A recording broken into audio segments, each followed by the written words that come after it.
Bonsoir à tous, donc de retour sur la chaîne Tomax pour évoquer le match de ce soir entre le Paris Saint-Germain et le FC Nantes.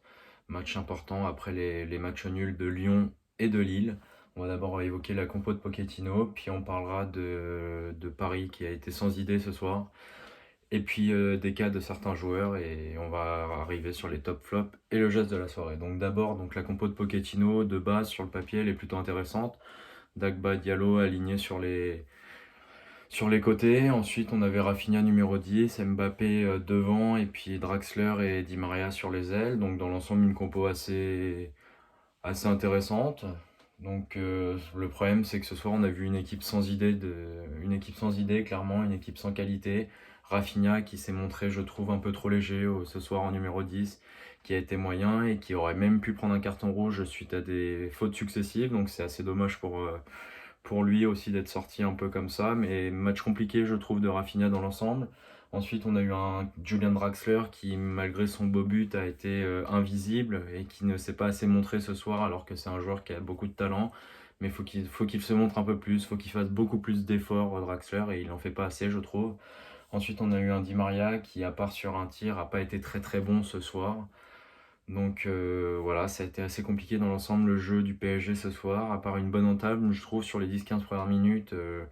Je pensais que Nantes allait avoir des difficultés, mais ensuite on a vu Nantes qui allait beaucoup mieux et Nantes est venu prendre 3 points au parc et 3 points importants pour eux. On a eu un Verratti aussi qui a été pour moi déjà pas très bon cette semaine contre le FC Barcelone en Ligue des Champions et qui a été ce soir mauvais, clairement mauvais Verratti, mais je pense que Verratti a des soucis par rapport à sa blessure. Là, on sait qu'il joue sous infiltration et tout ça, et je pense que Verratti, sous infiltration, ça commence à peiner au niveau de sa blessure. Je pense que c'est quelque chose d'assez embêtant pour lui physiquement, et ça se ressent. Je trouve que Verratti, depuis qu'il a été touché à cet endroit-là, est un peu moins performant.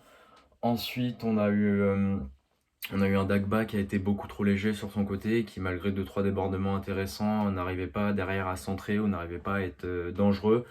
Donc voilà, et puis à la fin, on a eu Kerrer pour le remplacer. Kerrer qui a été catastrophique aussi. Kerrer qui nous fait une entrée encore formidable.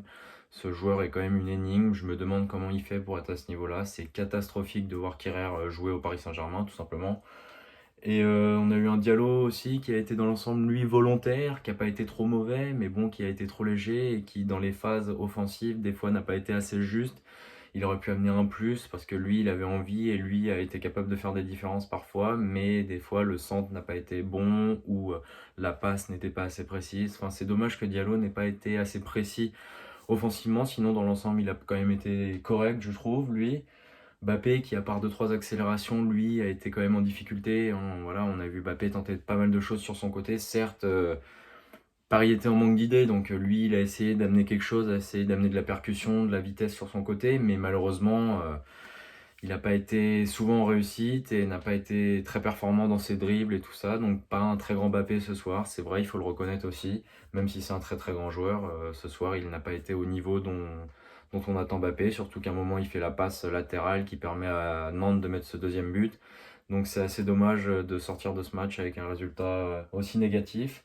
Pour moi, il y a un point quand même à retenir ce soir au Paris Saint-Germain, c'est que depuis déjà cette semaine contre Barcelone et ce soir, ça s'est confirmé, la défense du PSG est quand même moi je me pose des questions sur la charnière Marquinhos-Kimpembe qui de base est censé être très solide et costaud au Paris Saint-Germain. Moi je trouve que Marquinhos sur ses derniers matchs manque quand même pas mal d'agressivité. Je trouve que l'impact du départ de Thiago Silva commence à se faire ressentir. Marquinhos et Kimpembe jouent quand même pas mal de matchs et tout. Et il n'y a pas autant de rotation qu'avant. Et Thiago Silva amenait quand même, je trouve, une sérénité davantage au PSG. Et je trouve que Marquinhos, sur les derniers matchs, ne se comporte pas forcément comme un capitaine. Déjà, cette semaine contre Barcelone, j'étais déçu qu'il n'ait pas été en capacité de gueuler contre les autres et de remonter un peu plus ce bloc du PSG. J'ai trouvé un peu attentiste contre le Barça dans ce match retour. Et ensuite, là, ce soir, franchement, je l'ai trouvé en manque d'agressivité claire. En première mi-temps, sur l'action où Kimpembe aurait pu donner un penalty à Nantes, Marquinhos perd un ballon alors qu'il l'avait largement gagné et il perd un ballon parce qu'il est mou et qui manque de niaque et de punch. Un peu trop facile sur le geste qu'il a fait. Et derrière, Kimpembe qui a failli donner un penalty. L'arbitre a été quand même généreux de ne pas le siffler, même si le joueur nantais avait raté son crochet et que le crochet était presque dans les gants de Navas. Voilà, je trouve que cette charnière centrale du PSG est en ce moment vraiment en difficulté. Il va falloir remédier à ça, il va falloir revenir à un top niveau parce que sans une grande défense, on peut pas gagner et on peut pas être solide. Donc c'est important qu'ils reviennent à leur top niveau tous les deux. Ensuite, donc bah voilà, on a eu aussi devant eux un Danilo qui dans l'ensemble n'a pas été trop mal, je trouve, sur l'entame de match. Les 20 premières minutes, il était plutôt intéressant, mais après, ça s'est dégradé, clairement. On a vu un Danilo qui était vraiment pas très très bon et pas très à son aise, balle au pied, surtout en deuxième mi-temps où il a quand même peiné à être efficace et bon. Voilà, ce soir, bah, je suis très déçu de la prestation du Paris Saint-Germain, clairement. C'est une faute professionnelle de la part des joueurs du PSG. Et j'espère que, bah, que cette semaine contre Lille, déjà, on va passer en coupe parce que c'est un match important et parce que Paris joue les coupes, qu'on va être capable d'aller gagner. De toute façon, il faut aller gagner à Lyon la semaine prochaine et il faudra gagner à Lille au Parc la semaine d'après. On n'a plus le choix. On n'a plus le choix. Faut pas de faux pas pour le PSG. On a encore notre destin entre nos mains, mais il faut aller chercher les victoires contre Lyon et Lille. Et là, on sera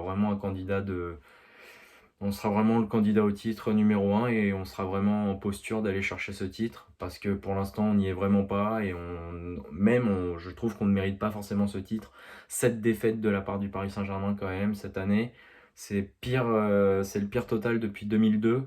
Donc ça fait quand même 19 ans et ça va commencer à être long.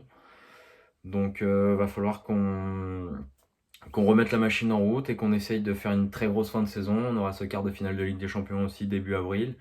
Donc il va falloir qu'on remette la machine en route et qu'on arrive à être très bon. Donc ce soir, bah, pour moi, aucun top, hein. Aucun ne mérite d'être en top.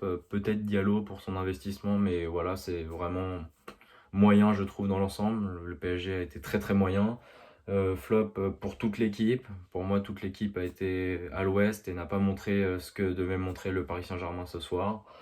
Et le geste de la soirée, bah, c'est la passe latérale de Mbappé pour moi qui donne le deuxième but au FC Nantes et qui permet à Nantes tout simplement de ramener les 3 points. Et derrière, on n'a pas été en capacité d'aller au moins chercher le nul. Donc c'est vraiment dommage et je suis assez déçu de la prestation de ce soir.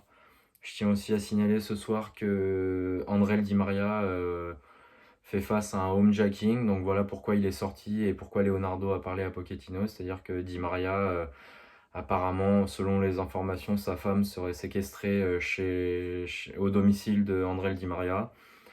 Donc voilà, pour sans doute de l'argent ou un cambriolage. Donc voilà pourquoi Di Maria est parti. C'est quand même assez grave et je tiens à le dire.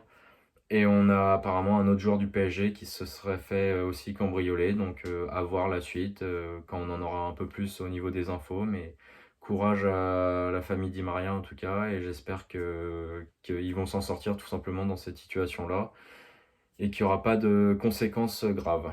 Voilà, donc merci à vous et bonne soirée.